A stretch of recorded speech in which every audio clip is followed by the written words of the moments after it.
غیاث الدین بلبن ایک گزرے ہوئے وقت کا مسلمانوں کا عظیم سپہ سالار بادشاہ گزرا ہے۔ غیاث الدین بلبن ایک دن شکار کھیل رہے تھے۔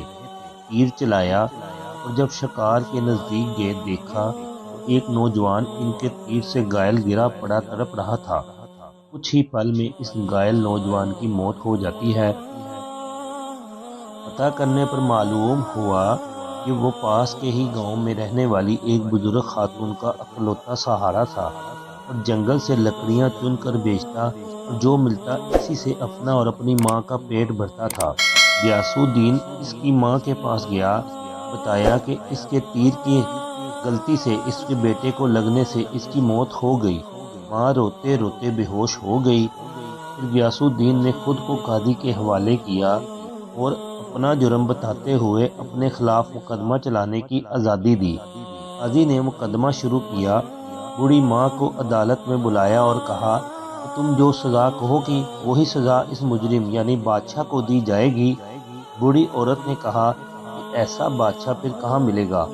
وہ سوچتی رہی اور یہ کہنے پر مجبور ہو گئی جو اپنے ہی سلطنت میں اپنے ہی خلاف مقدمہ چلائے وہ کیسا عظیم بادشاہ ہوگا، اس غلطی کے لیے جو اس نے جان بوجھ کر نہیں کی۔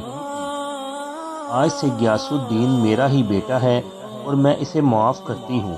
قاضی نے غیاث الدین کو بری کیا اور کہا اگر آپ نے عدالت میں ذرا سی بھی اپنی بادشاہت دکھائی ہوتی تو میں اس بڑھیا کے حوالے نہ کر کے بھی خود ہی سخت سزا دے دیتا۔ اس پر غیاث الدین نے اپنی کمر سے خنجر نکال کر قاضی کو دکھاتے ہوئے کہا اگر آپ نے مجھ سے مجرم کی طرح رویہ نہ اپنایا ہوتا اور میری بادشاہت کا خیال کیا ہوتا تو میں آپ کو اس خنجر سے موت کی گھاٹ اتار دیتا۔ یہ راستہ مسلمانوں کا دنیا پر حکومت کرنے کا۔ آج کل کے حکمران مسلمان کہلانے کے قابل نہیں ہیں۔ آج کے قاضی بھی ویسے نہیں ہیں، ابھی تو مسلمان زوال کی طرف جا رہے ہیں۔ دنیا میں ان کی عزت مقام اور مرتبہ وہ نہیں رہا۔ مسلمانوں کو خاص کر زندگی گزارنے کے لیے اپنی صفائی پیش کرنی پڑتی ہے۔ مسلمان دکھنے سے ثابت نہیں ہوتا۔ اللہ تعالی ہمیں برے وقت سے بچائے، برے اعمال سے بچائے، کمی بیشی کو معاف فرمائے۔ لائک اور شیئر کر دیں، چینل کو سبسکرائب اور فالو کر دیں۔